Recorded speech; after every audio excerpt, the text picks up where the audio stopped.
आपको इस बात की खबर रहनी चाहिए कि मार्केट अगले कुछ समय में गिरने जा रहा है और अगर आप इसके लिए तैयार नहीं हैं तो कोई भी शेयर ना खरीदें और फिर जब मार्केट गिरता है तो वो अच्छा होता है।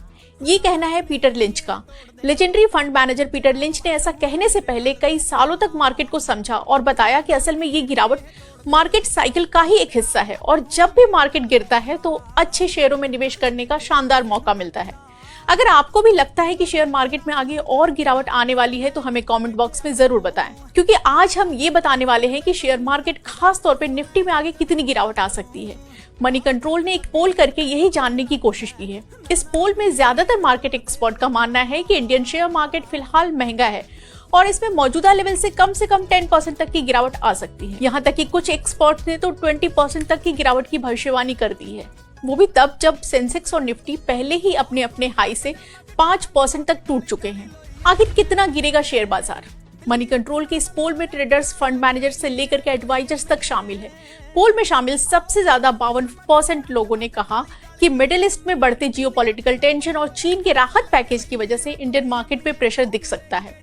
इस पोल में 2 दर्जन मार्केट एक्सपर्ट शामिल हुए, जिनमें एनालिस्ट से लेकर ट्रेडर्स, फंड मैनेजर्स और एडवाइजर्स भी शामिल हैं। 72% एक्सपर्ट्स का कहना है कि मौजूदा लेवल से मार्केट में 10% तक की गिरावट आ सकती है, जबकि 16% के मुताबिक मार्केट 10 से 20% तक गिर सकता है। वहीं 12% लोगों का मानना है कि ये गिरावट 20% या इससे ज्यादा हो सकती है। शेयर मार्केट में फिलहाल कहाँ पैसा लगाना चाहिए?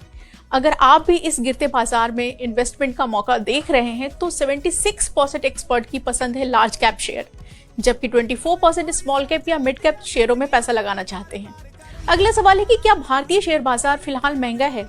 इस सवाल के जवाब में 64% लोगों का मानना है कि भारतीय मार्केट अभी महंगा है, जबकि 36% इसे वाजिब लेवल पे बता रहे हैं। लेकिन दिलचस्प ये है कि किसी भी मार्केट एक्सपर्ट्स ने ये नहीं कहा कि भारतीय बाजार अभी सस्ता है। भारतीय शेयर बाजार के लिए आखिर क्या रिस्क है? इस पर 44% लोगों का मानना है कि हाई वैल्यूएशन भारतीय शेयर बाजार के लिए सबसे बड़ा रिस्क है, जबकि 36% ने कंपनियों के कमजोर नतीजे और 20% ने जियोपॉलिटिकल टेंशन को रिस्क बताया है। अगले कुछ दिनों में कंपनियां दूसरी तिमाही के अपने नतीजे जारी करने वाली हैं, जिसके बाद बाजार में और गिरावट आ सकती है।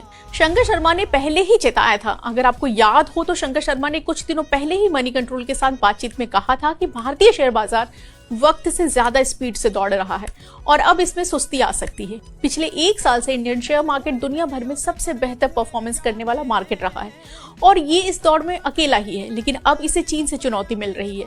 शंकर शर्मा के मुताबिक चीन इस दौड़ में आगे हो सकता है क्योंकि यहाँ काफी लंबे समय से बेयर मार्केट था, लेकिन भारतीय शेयर मार्केट अब भी काफी मजबूत है, तो बहुत ज्यादा आक्रामक होने की जरूरत नहीं है।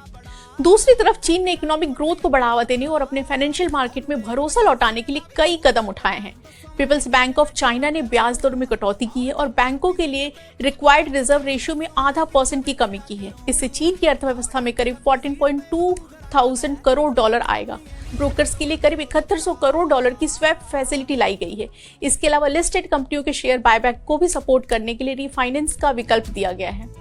इन सब के चलते सिर्फ 15 कारोबारी दिनों